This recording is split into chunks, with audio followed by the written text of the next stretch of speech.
رسول اللہ صلی اللہ علیہ وسلم سے ایک صحابی نے سوال کیا تھا، بہت سارے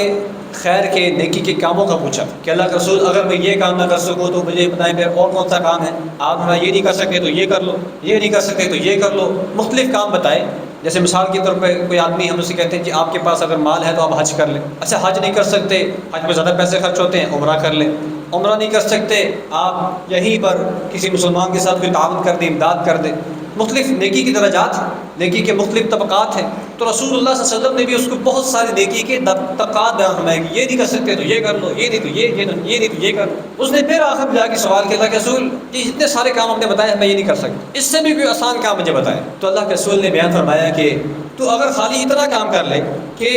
تیری ذات سے کسی کو کوئی نقصان نہ پہنچے، تیری ذات سے، تیری بات سے، تیرے کسی عمل سے، قول سے، فعل سے کسی کو کوئی نقصان نہ پہنچے، تو یہ بھی اللہ تعالیٰ کے ہاں صدقے کے طور پہ لکھا جائے گا کہ آج کے دن میں نے کوئی ایسی حرکت نہیں کی جس سے کسی مسلمان کو تکلیف پہنچی، میں نے کوئی ایسی بات زبان سے نہیں نکالی جس سے کسی مسلمان کو تکلیف پہنچی ہو، تو فرمایا کہ یہ بھی تمہاری طرف سے اللہ تعالیٰ کے ہاں صدقہ لکھا جائے گا۔ کتنی بڑی بات ہے۔ تو میں نے پچھلے جمعے میں عرض کیا تھا کہ ہم اتنا تو کر سکتے ہیں کہ اپنی ذات کے اوپر، اپنی زبان کے اوپر اتنا کنٹرول ہو کہ ہم لوگ اگر کسی کا فائدہ نہیں کر سکتے تو ہم اس کا نقصان بھی نہ کریں، نقصان نہیں کریں گے تو انشاءاللہ وہ دن بھی ہمارا اللہ تعالیٰ کے ہاں صدقے کے طور پر لکھا جائے گا، کیونکہ ہم نے صدقے میں کچھ دیا نہیں ہے، صرف اپنے شر کو قابو میں رکھا ہے۔